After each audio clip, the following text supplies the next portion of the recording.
მდინარე თერგისთვის ახალი კალაპოტი გაიჭრა. ხეობაში წვიმის გამო დროებით შეჩერებული გაწმენდის სამუშაო გამთენი ისას ისევ განახლდა. რა ხდება ამ წუთებში?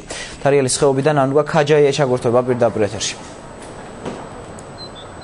თორნიკე, ჩვენ ახლა დარიალის ხეობაში ვიმყოფებით. შემთხვევის ადგილიდან რამდენიმე მეტრში. თქვენ ახლა კაცში ხედავთ, რომ გაწმენდითი სამუშაოები უკვე განახლდა. ამ დროისთვის სტიქიის ეპიცენტრში 10 ერთეული ტექნიკა არის მობილიზებული. დამატებით კი 15 ერთეულ ტექნიკას ელოდებიან დღის განმავლობაში.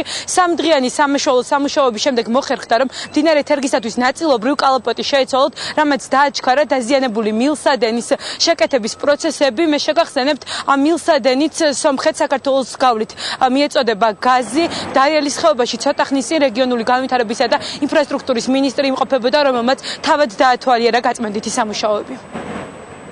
მდინარე დევდორაკმა ჩამოიტანა სილა, ამიტომ კალაპოტი რაღაც ნაწილობრივ შეივსო. დღეს დილიდან ისევ მიმდინარეობს კალაპოტის გაფართოების სამუშაოები.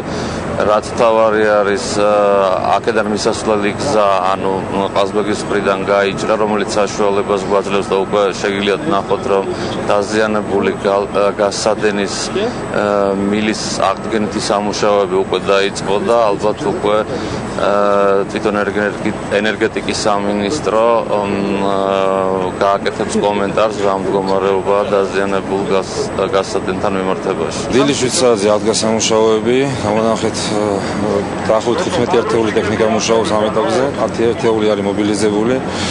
სამაშველო ჯგუფები მუშაობენ, ერთი ექსკავატორი გადაყვანილია მათთან და ეხმარება სამუშაოებში. აგრეთვე გაზის აღდგენითი სამუშაოებია დაწყებული.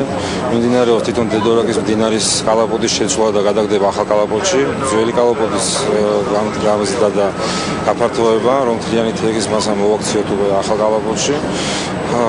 აგრეთვე ინტენსიურად დამატებითი ტექნიკას გადავიყვანთ იქიდან მხარეს და დავიწყოთ უკვე საძიებო სამუშაოებს უფრო მაღალ დონეში. ოფიციალური ინფორმაციით ამ დრომდე დაკარგულად ითვლება 7 პიროვნება. შინაგან საქმეთა სამინისტრომ დაკარგულების იდენტიფიცირება უკვე მოახერხა.